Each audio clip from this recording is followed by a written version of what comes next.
Chain crew. In gridiron football, the chain crew, commonly known as the chain gang, is a crew that manages signal poles on one of the sidelines. The chain crew, under the direction of the head linesman/down judge, signals the official's decisions. It does not make decisions. Players look to the chain crew to see the down number, the line to gain.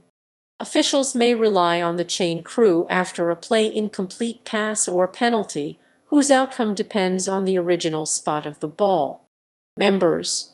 3 members of the chain crew hold poles upright. The bottom of each pole is placed along a sideline to denote a line across the gridiron to the opposite sideline. A rod man holds the rear rod that marks the beginning of the current set of downs.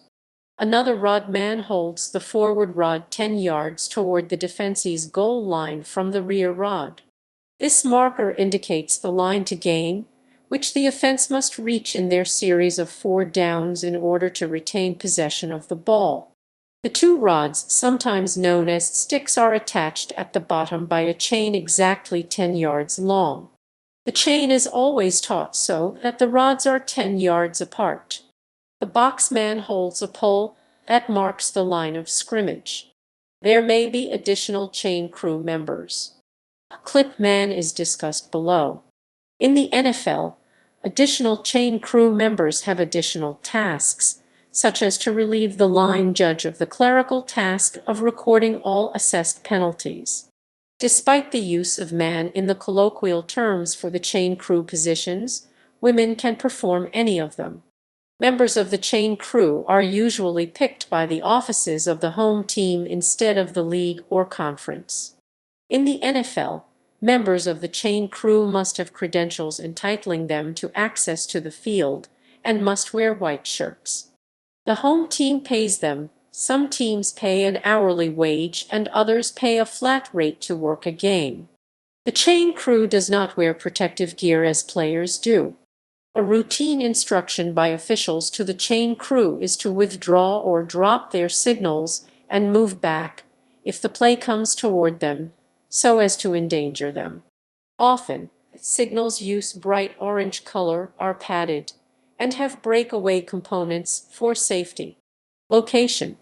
For games at all levels except the NFL and INCA, the chain crew operates on the side of the field opposite the press box, usually the visiting team's sideline. In the NFL, the chain crew switches sides at halftime. The referee determines their initial placement.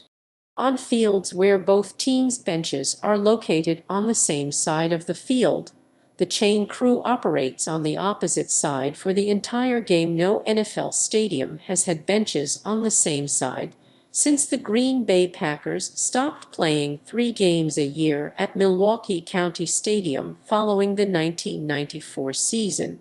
The last full-time stadium to have this setup was the Minnesota Vikings Metropolitan Stadium, which closed following the 1981 season.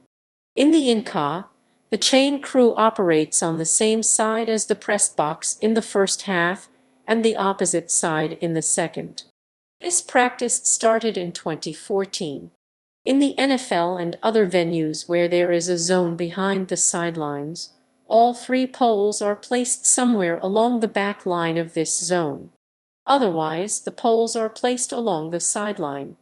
Auxiliary chain crew. For professional and college football games, an auxiliary chain crew operates on the opposite side of the field.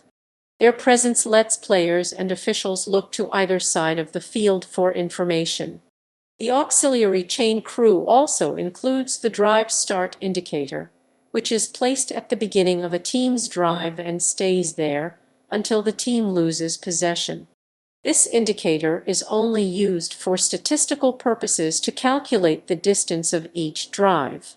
It looks similar to a stick and has an arrow or occasionally a large X that points in the direction the offensive team is going. The NFL previously used an additional 4th chain crew member, which held a rod marked with an X to mark the spot of the last drive start. The X marker was eliminated in 2018. Operations. At the start of a series of downs, the linesman stands so that the heel of one foot marks the initial line of scrimmage. The boxman places his indicator to mark this position and sets the box to display 1. The operator of the rear rod marks the same position, while the other rodman moves 10 yards toward the defensee's goal line to mark the line to gain. The linesman, the boxman, or a fourth member of the chain crew attaches a clip to the chain to line up with the rear edge of the closest 5-yard line to the rear rod. A device on the clip indicates which numbered line this is. The clip and the device let the chain crew restore the position of the rods after a mishap. In leagues such as the NFL with instant replay, after a typical play, the boxman increments the displayed number and realigns that pole to the new line of scrimmage, again as directed by the linesman. After a play that results in a first down, all 3 members move and reset their signals to mark a new series of downs. The chain crew must not move until the referee or linesman signals whether the play finished without a penalty. On a penalty, the chain crew stays put so that the officials can see the original state. When the referee and linesman walk off the appropriate number of yards, the boxman moves as well. The boxman does not change the number displayed, except on a penalty that results in a loss of down. On a penalty that results in a first down, the entire chain crew moves and resets. When possession of the ball switches to the other team, the forward rod becomes the rear rod, and vice versa to minimize the distance the rodmen have to move. However, at the end of the first and third quarters, when players switch directions on the field, the chain crew also moves. For example, a marker may move from one 32-yard line to the other 32-yard line. The rear rodman moves past the forward rodman and continues to mark the start of the series of downs in the new orientation. The linesmen and other officials supervise this movement, using one or more clips to exactly reposition the chains. On plays where there is no line to gain a series of downs that starts within 10 yards of the goal line, a try after touchdown, or a kickoff, the rodmen lower or lay down their signals, but the boxman continues to mark the line of scrimmage. On-field measurements. The chains are brought onto the field whenever the referee needs an accurate measurement to determine if a first down has been made. A team may also request an accurate measurement to determine how far they have to reach for the first down. 5-yard mark. Before the game, many linesmen attach a piece of tape at the midpoint of the chain. The linesman can compare the line of scrimmage to this mark at the start of a play and know whether a 5-yard penalty against the defense will result in a first down. If so, the linesman's typical hand signal to the line judge across the field is to extend the arms with the thumbs pointing toward one another.